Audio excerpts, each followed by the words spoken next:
Cash Call back again this week. Dale Archdekin and Brian Curtis. We are here to amaze and entertain, right, Brian? Yeah, entertain for sure. Amaze, yeah, we're pretty amazing at times. Amazing is one of those words got a little ambiguity to it. Is that amazing good, amazing bad? Just amazing. Just I just make stuff up. I just pull it out of my ass, and that's what we go with it, right? That's how. Absolutely. So, Yeah. I had a mentor have said to me this one time, when someone asks you about real estate, you only have to give one answer and it will work 100% of the time. I'm like, "All right, what is that?" He said, "It's unbelievable." I'm like, "All right, that kind of works." I was gonna go with what do you think, but I like unbelievable too. Yeah, it always works. Like, Yeah. how's your week going? It's unbelievable. Or how's it's unbelievable. It fits either way. Yeah, I think So, that works. That's great. So we have a couple of calls today to play, and they actually came from some of our clients who were like, "Hey, can you play our calls?" Great. Yes, we absolutely can. And if any of our other clients are listening right now, you team leaders should be pushing your agents' recordings. Like the cash call inbox should be stuffed, like overflowing. We get some submissions, but to be honest, it's not stuffed. And you know what, Brian? I think it's because a lot of everybody wants to listen to somebody else's call. mhm. Like they want to listen to somebody else do bad or somebody else do good, but they're really scared of us listening to their stuff. And I don't know about you, man, but when I was being coached, like honestly, I got so much of an education just from my coach forcing me to listen to my own calls. It's really dumbfounding because here's the thing, and you can correct me if this is not what you're getting at, but even me, I was a pretty good agent. I was very successful. I was great on the phone. I studied communications. I studied sales. I did all the things that I tell other people to do. Yet I would listen to some of my phone calls. I was like, did that guy ever take any training? Who trained that guy? Because we all have moments. And here's the other thing, like, so let's say that you're great. Let's rate somebody 8 out of 10 on the phone. So they're doing really awesome. How much better would it be to be a 9 though? Because Yeah. at the end of the day, do you just convert one extra lead a month? Holy crap, that's an extra 12 deals, and in some markets, that's an extra $100,000. Yeah, absolutely, man. All right, so I have a couple calls that we're going to play today. We're going to play these. I'm going to play the short one first, actually. This is the Sam Dodd team, so we'll give them a little shout out. We Appreciate got it, Sam. two calls in from them. Let me share my sound here, and I'm wearing a headset today because I'm getting a new kitchen put in. And they only start the sanding machines and the air nailers whenever I'm on a meeting. So Familiar I'm with going to that, fool them now, and I'm wearing a headset, so it's got some nice noise canceling. yeah. Perfect. Okay, so let me play this first one over here. And everybody, I want somebody to chat in. Let me know the chat's working. I think I got it fixed. There's always this stupid chat issue. So let me play this one first. And I think what's going on with several of these is they're going back through the database and they're calling older leads. Got it. Hello? Hi, Kyle. It's Stephanie with eXp Realty. How are you? Hi, good. I am busy right now. Can I have you call me back a different day? Right? All right. So when you hear that, if you're calling, I mean, even if you're calling, if you're not actively working with this guy or he's not a warm referral, all that is I don't want to talk to you. I don't care what you're talking about or selling, and I just want to get off this phone. Right, Yeah. Brian? I heard, oh shit, I didn't mean to answer. Right. I'm going to bail quickly. And the guy did a really good job at closing this salesperson to get off of his phone. Let's talk about their old lead script first of all. Um, let me start it from the beginning. Let's listen to what her script is. Please. Hello? Hi, Kyle. It's Stephanie with eXp Realty. How are you? Okay, so she didn't match his first word, and that's critical. It's one of those small detail things. Match the word because you can match the word, right? Instead of sounding not like this person, sound like the person. Just start there. Rapport and mirror and matching goes all the way down to that. And then she said, "How are you?" Okay, so she wasn't even able to get into her script yet. Hi, good. I am busy right now. Can I have you call me back a different day? Sure. Just checking in on your search to make sure your criteria looked correct and see if you had any questions. Okay, so that's a super weak script. And the SamDot team just recently started training with us, so we're going to be correcting that with them, but we're on cash call now, so I'm just gonna say it. Sorry, Lori, their trainer, Lori, I'm spoiling it for her. She's going to fix that for them, but it's just a really weak script, right? Especially when I'm calling an old lead. I'm checking to see if your search criteria still fits or if you need to do any updates or have any questions. Clearly, when the guy hits me up front before he even knows why I'm calling or what I want and says, I'm busy, call me some other time, using a weak script like that, he's not going to have questions for me, right? He's not going to want me to update his search or do any of that kind of stuff, right, Brian? No, he's busy. He's got other stuff to do. He didn't want to talk to you in the first place, and you gave him an out. Nope, all my search criteria is perfect. I'm getting everything I need. Really appreciate your time. I gotta go. Yeah. So instead, I would switch to let's just use this scenario. And so let's role play this. You do exactly what he did, Brian, okay? And I said, when I got to the how are you, you shut me down and wanted to get off the phone. Ring, ring, Brian. Hello. Hello, Brian. This is Dale Archdekin with the Sam Dodd Real Estate Team. How are you? Great. How about yourself? I'm doing good. Did you want to shut me down and say you got to get off the phone and tell me to call you some other I time? thought you were gonna give me something else. Okay. Well, hey, Dale, I'm doing great, but this is a really bad time for me. I'm about to walk into a meeting. Oh, no problem, man. Listen, I don't want to make you late for that, but I just wanted to find out, did you end up buying a property or are you still in the market? No, I didn't buy anything. Didn't buy. Okay, great. Listen, are you planning on buying in the next 3 to 6 months or so, or is this like way out, couple of years we're talking? Probably about 6 months, sometime after the first of the year, maybe after tax return season. 6 months. Excellent. Okay, great. I just have a couple of quick questions for you. So, Brian, do you currently live in the area or are you relocating here? Yeah, Dale, I really got to go. I've got to walk into this meeting. Okay, now everybody, since he pushed me again, I'm going to let him go, but I'm going to set a logical next step with him. Hey, got it, Brian. Listen, I understand that, and you probably don't want to talk to a salesperson. I get it, but we do maintain a list of off-market properties where you might be able to get a really good deal in this crazy market. I'd like to be able to give you access to that. I just need to talk to you for 5 or 10 minutes or so. Can I call you after work today? Yeah, call me after I get off around 5. 5, great. I'll give you a call. So is this your cell phone? Yes, this is my cell phone. Okay, great. If I don't get you, I'll text you. So I'll give you a call after 5, let's say 5:30. If I don't get you, I'll shoot you a text, okay? Just let me know if you're able to talk at that time, okay? Great, sounds good, Dale. Talk to you then. All right, bye. So I just made all of that stuff up, everybody, but I want to go to some kind of logical next step with this guy when we're going to talk again. And I let him go because he pushed me twice and hit me with that up front. I'm not going to keep forcing it. I did get a good amount of information from him. Yeah. Just the fact that he hasn't bought yet, that he's thinking of doing it in the next 6 months, he now becomes a higher value follow-up in my system versus people who have no intention or who don't answer the phone at all. Yeah, and the only thing I would do differently there, Dale, is I liked, hey, Dale, I completely understand. Out of curiosity, what time do you get off work? I get off work at 5 o'clock. Perfect. I'll call you at around 5:30, and then you do that. You asked me if it was okay. I wouldn't ask. I would tell. That's the only difference. Okay. Yeah. I don't know. I mean, I can definitely see your point there.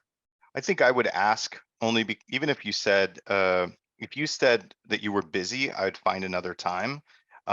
Or if what I'd probably do is, I mean, let's role play that scenario. Okay. If I ask you and you say no, right?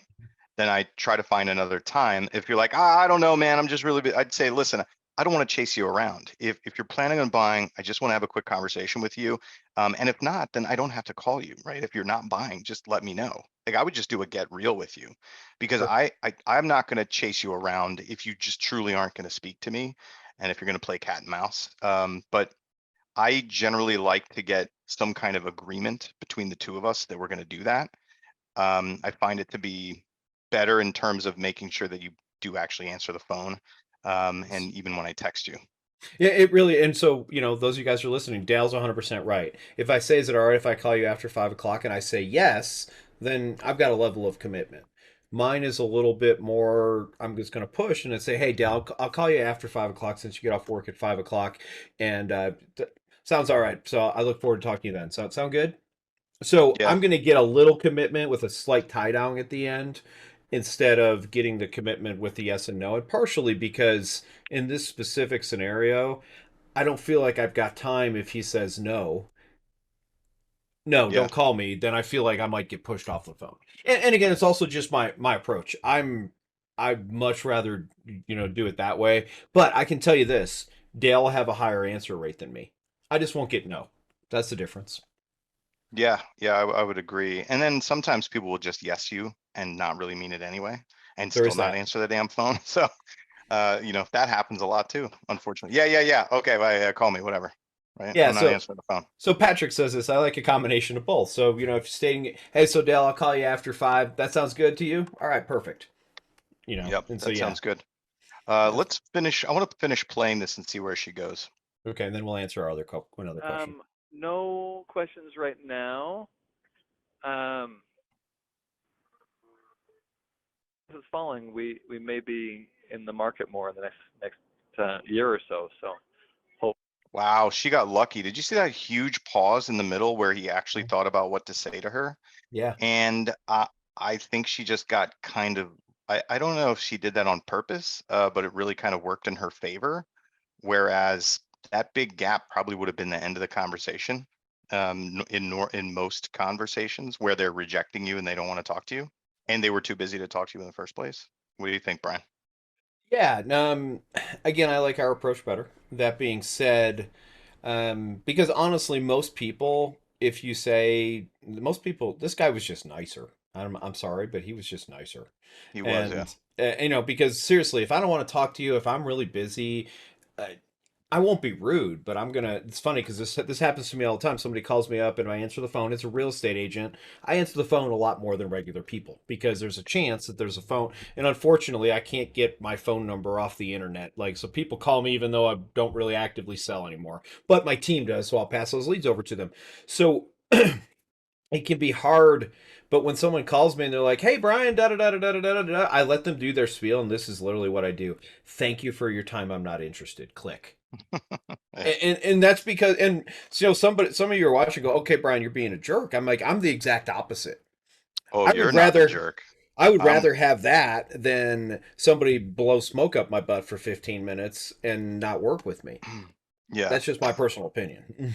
That's not, I don't think that's rude. Most of the time, if I can pretty much recognize that you're a telemarketer, I'm like, what are you selling? Because I'm not buying anything. So let's just get straight to it. Oh, well, sir, we want to talk about your, no, no, no, no. You didn't hear my question. What are you selling? Are you selling something? You want me to buy something from you? Yeah. Well, yeah. Okay. Then I don't need anything. Bye. If they sound really good, then I'm like, I don't want to talk about whatever you're selling, but I do run a sales training company, and I may want you to work for me. Can we talk about that? Where are you It's fun. located? It's funny you say that. So once upon a time, I used to sell air purifiers, and I had a telemarketer call me, and I hired her. Yeah, I've hired telemarketers too from doing that. Yep, it's fun. I'm like, I'm going to make this a productive conversation for me. I don't care what you're selling because I'm not Yeah, buying it. I have I'm never gonna help you out. needed, I've never needed to buy anything that came as an unsolicited phone call. I don't need that. Fair enough. Wait, before everybody gets mad, before we have lots of nasty comments, I am not saying not to call FISBOs, not to call expireds, not to circle prospect. I'm not saying any of that stuff. Oh, I'm I'm saying I have never needed to purchase a consumer good or purchase anything like that based on a phone call that somebody made to me. If I was, that doesn't mean that you don't want to introduce yourself to your community, introduce yourself to a potential home seller, introduce yourself to the people who register on your website or inquire about information. You absolutely want to do that. That's where you start a relationship. so I want to answer this question, but I want to ask a question of the person who asked it before I answer it, and then we'll play the other call. So Brian McKee said, What about asking if they're already working with an agent? Would you ask that now or wait for after work?" And so I'm going to ask you this, Brian. If you could type in, I would really appreciate it. For what purpose would you be asking this question? And I want to give my answer. I don't need clarification for that. I'll give my answer first, Brian. Here's what I would say. In the scenario that Brian and I did, I attempted to continue with my discovery and Brian shut me down again. And so I let him go. If I can, I think that I'm not going to ask Brian that because I don't need to. I'll overcome it later on. He didn't hit me with it up front. He didn't hit me with it when I was doing discovery, and he didn't even use it to shut me down. So I'm not even going to bother asking. I'll deal with that later. And I agree with that. So this question gets over asked, in my opinion, and it gets over asked too early in the conversation. I So agree. There's two things I want to say to people. Earn the right to ask hard questions. How do I earn the right to ask hard questions? I earn that by building rapport, bringing value, building a relationship. And then I can ask, I still don't ask this question, but I know Dale does, and I'm not against it. I just do it a little differently. Hey, by the way, out of curiosity, are you working with another agent? Or Yes. I actually prefer, are you committed to another agent over are you working with another agent? Because 99% of them are working with another agent. They've seen a house, they've done this, they've done that. And so Terry types in there asking if they've been out to see other houses yet. That's my script. And it takes a little bit more work to get there, but I prefer that. I agree with Terry, but you know what? Asking if you're working with another agent is not a horrible script by any stretch of imagination. Go ahead, Dale. Brian McKee gave the additional info there that you were looking for, which is, or he wrote, I would think it could help with making sure I'm not wasting their time or mine by calling someone who is already committed to someone else. Brian, here's what I would say. I want to get him uncommitted if I can. And if in that scenario, in that role play, if this guy doesn't want to talk to me and he has an agent, he's going to use that. He's going to hit me in the face with that. He's going to remind me of that, right? He's going to use that as his excuse to get off the phone and not talk to me again. If he doesn't do that, I don't care, right? I want to have that next conversation. And, to Brian's point, Brian said, yeah, I know Dale asks that. I typically don't. In fact, I used to train much earlier on. I was training that we ask that really early in the conversation. And then as I've grown as a salesperson and experience and in training, I've discovered that we need to move it much farther down after the discovery, after more rapport building, which is what Brian said, earn the permission to ask the hard questions. Exactly the same thing, which is I'm going to ask that before I'm going to find out before I go and meet you at a house or before I come sit on your couch or before I if you're not moving forward right now, before I follow up with you for the next 3 months religiously and send you all sorts of cool stuff. I'm going to have the conversation, but it needs to be after rapport and discovery. And I appreciate that. And I'll say this. Um, Brian, I'm trying to figure out how to say this nicely. I don't know you. As far as I know, you've been an agent for 50 years or 50 minutes. I don't know which. My guess is probably someplace in between. You hit a pet peeve trigger for me, and that is agents who say that they don't want to waste their time. So I'm going to be nice about this as much as I can. There's too many agents out there who close 5 transactions a year, and Brian, you might close 100. So again, we don't know each other, but there's nothing more that frustrates me than an agent closing 3, 4, 5 transactions a year, saying that they don't have time, that they're worried about wasting their time. So I can promise everybody who's listening this, you will make more money by wasting your time every once in a while, by going out and showing unqualified people, by going out and showing people who already have an agent. You'll make more money by doing that than by overqualifying people. That's just my experience. My philosophy is this: you get one for free. In other words, I'll go show you a house. I'll give you a buyer presentation. I'll give you a listing presentation. You get one of my hours for free. After that, I'm going to get some commitment from you. Because again, I'm not going to go show a guy 30 houses and find out his brother's a real estate agent. And no matter who shows him the house, he's going to use his brother. I'm not going to do that. I just want to challenge the mindset of, I be careful, I'm not wasting my time. It's really an old mindset that we used to hear all the time. I'm not putting anybody in my car until they're pre-qualified. In my opinion, that's a mistake. All right, there we go. And from the mouth of Brian Curtis himself, I want to finish Stephanie's call before I get a nasty email which says, you never finished my call. Fair enough. Hopefully that'll happen. All right, sounds good. Now listen to this. This is falling. We may be in the market more in the next year or so. So hopefully that'll happen. All right, sounds good. Well, I'll keep your search. All right, sounds good. I'll keep your associate. She's ending the conversation. So what we teach is, hey, when do you want to sell somebody a house or have them sell their house? Right now, right? Yes. Is this guy going to buy or sell a house right now? No, it's maybe in a year or so. Great. Ask about that. Why in a year or so? We're not going to ask why, right? But we're just going to follow. We're going to follow the no. That's what we say. He said, not buying now, buying a year, maybe. Hey, great. Oh, what's important about a year? Or what's pushing your timeline out a year, right? Or Absolutely. actually, I don't even like that one. We go beyond and teach how not to reveal things like that, where you want to change their mind, but instead just keeping it totally neutral. Got it. So tell me about a year. What's important about a year? How did you decide a year, right? Yeah. Absolutely. And, to Stephanie's point here, she was trying to get through the call, so she may not have a question. But everything Adele's saying, maybe that would be on our follow up call. Maybe, because honestly, this call's 52 seconds long. So, not a lot of time to do discovery. And he pushed her Well, off. So, I mean, right there. If that guy okay. hit you, if the guy hit you with, oh, well, we might be looking in a year, I'm not going to leave the conversation when he gives me another breadcrumb Yeah, to fair enough. follow. Just follow it. And like I did with you, he hasn't pushed her again. He only pushed her once. Good point. So here's what I'd say for the listeners and for Stephanie. They have to push you a minimum of 2 times. And if you're a real baller, make it 3 times. That's funny. I'm wussing out today, but that's actually what I teach. I teach 3 push throughs. Yeah, dude, you are not let him go, Brian. There's no way. I was wussing out. It happens. Yeah. All right, so let's listen to this other one now. How much time do we have? We have like 4 minutes, but I want to hear this. So they have it labeled as bad call, and I'm not sure why. I heard some good things in here. I don't know if they labeled it bad call because it didn't turn into anything, but let's listen to this. Hello. Hello, Trevor. It's Alexis with the Sam Dodd team at eXp Realty.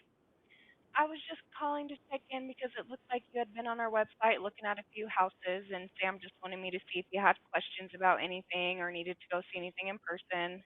Okay, so again, I don't like the entry. This is an old lead they're following up with, and so I'll just give them what our script is. Hello, Brian. This is Dale Archdekin with eXp Realty and the Sam Dodd team. Looks like you registered on our website a long time ago to look at homes for sale. I wanted to see if you're still in the market to purchase. That's it, right? So within that script, what I've done is I've said who I am.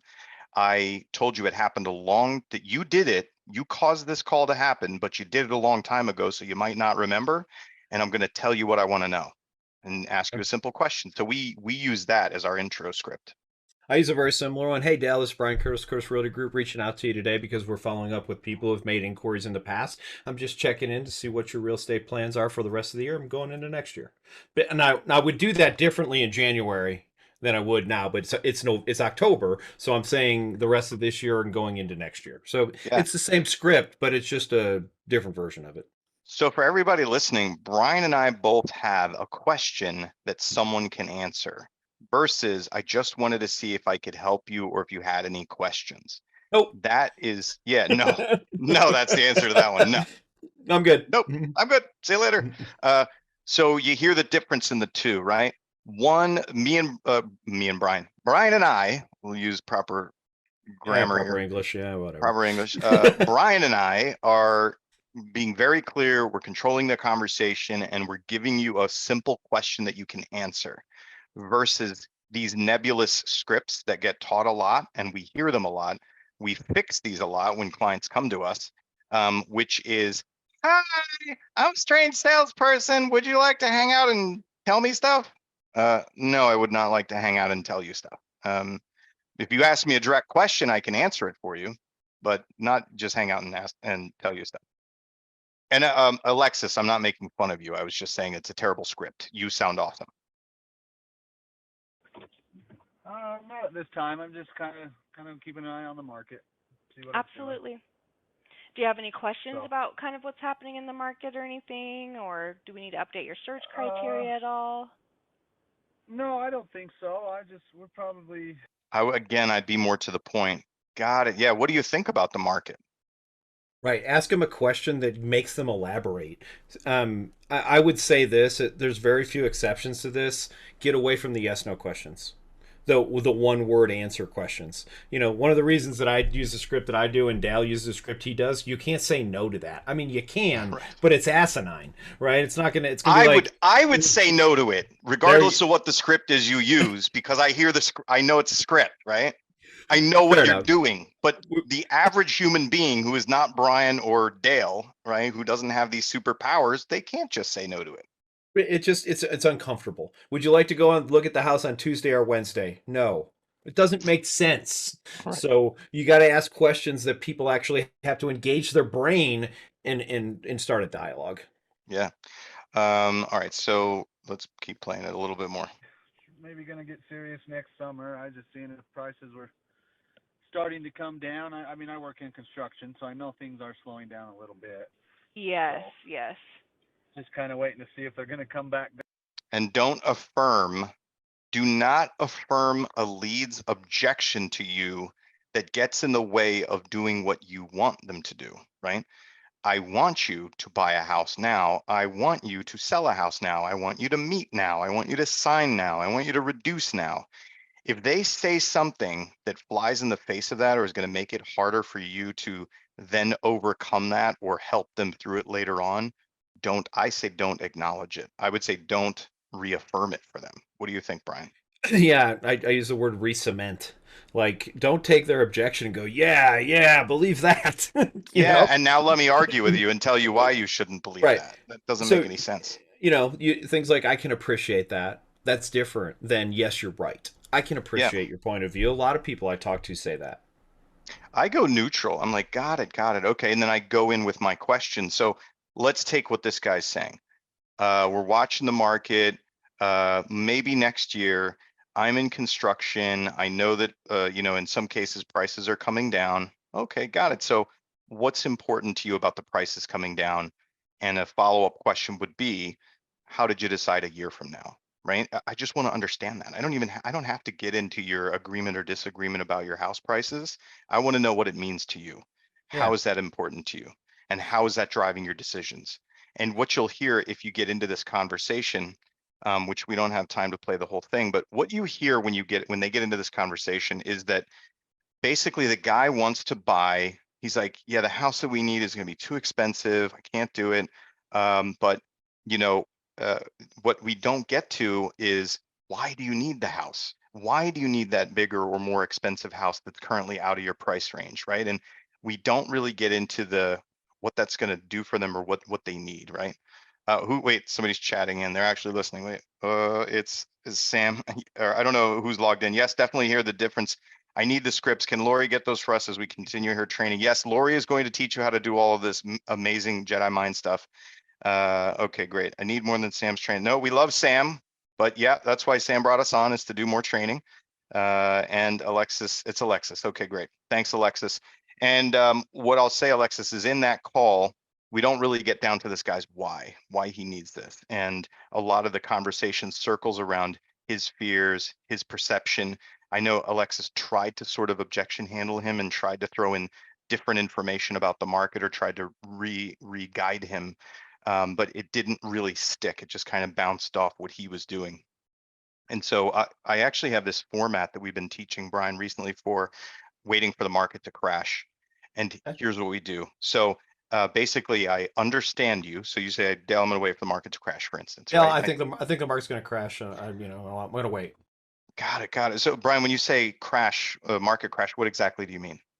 I mean, I was around in 2008, and my house lost 20% of its value, and it felt like in a day. Oh, God, that's painful. So you're thinking prices are going to be coming down. Yeah, absolutely. I think the same thing's going to happen back then. Oh, wow. Okay. Do you have any idea when you think that's going to happen? No, I just got a real good feeling it's going to. Okay. And what's important to you about that happening? What's that going to do for you? Well, I figure this, I can buy the same house for today that I can buy for 300,000. I'll be able to buy for 250 or whatever the numbers are, but I'll be able to save a bunch of money. I like to save money. That would make sense. Well, what about this? What if it didn't happen, Brian? Well, I guess I'll rent forever. I don't know. I mean, I was pretty confident that it was going to happen. I don't know. I just I watch CNN, and then I watch Fox, and I watch the Yep. local news, and I watch Facebook, and everyone's doom and gloom. Yeah, I know, man. It is tough to hear that stuff. I don't know if you know this, but in the past 100 years, there's only been 11 recessions. And in those Hmm. 11 recessions, home prices have only gone down twice. And that was once in 1980 and once in 2008 that you're talking about. I don't know if you knew that, but right now, the economists that I follow say that the home prices, that's not going to happen again for 2008 because there's like 5 factors that happened then that aren't currently going on in our market, right? Right now, we have super low inventory, really high buyer demand. We have a lack of foreclosures, and we have really high interest rates and very solid lending standards, which was Hmm. really the catalyst that made that happen last time. So, given all of that, Brian, if we were able to find the right home for you that would work for your needs and your family, that could fit in your budget, would you want to take a look at it at least? Yeah, if you can meet all those criteria, I would definitely consider taking a look at it. Okay, so let me break down what I did, everybody. This is the scripting for market crash or prices coming down or interest rates coming down or Bernie Sanders getting into office or whatever the hell they say to you. What you do is you unpack them, you understand them, you ask questions into the situation, then you educate them and you go right to a soft close. That's what I did with Brian. Yeah, because you notice he didn't say, would you buy a house now? He said, would you consider going and looking? Right. That's a heck of a lot different than would you go buy a house now? Why would I want to pressure them into that when I could just get them to commit to go take a look at a house for me? And then, like every other real estate agent on the planet, I'm better in person. So my objective is Absolutely. to get them in person, right? Yep.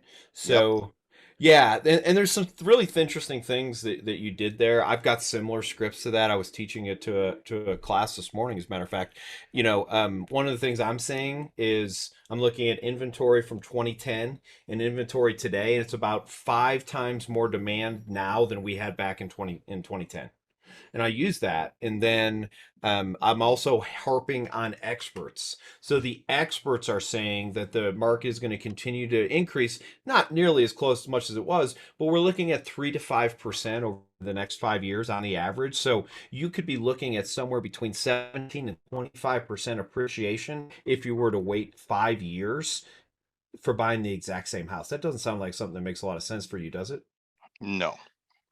So, and don't be afraid to ask those little trial closes when you're handling objections. That's what that is. That's a trial close. I want to see if what I just said landed, or he's like, Brian, that's BS. I don't care about that.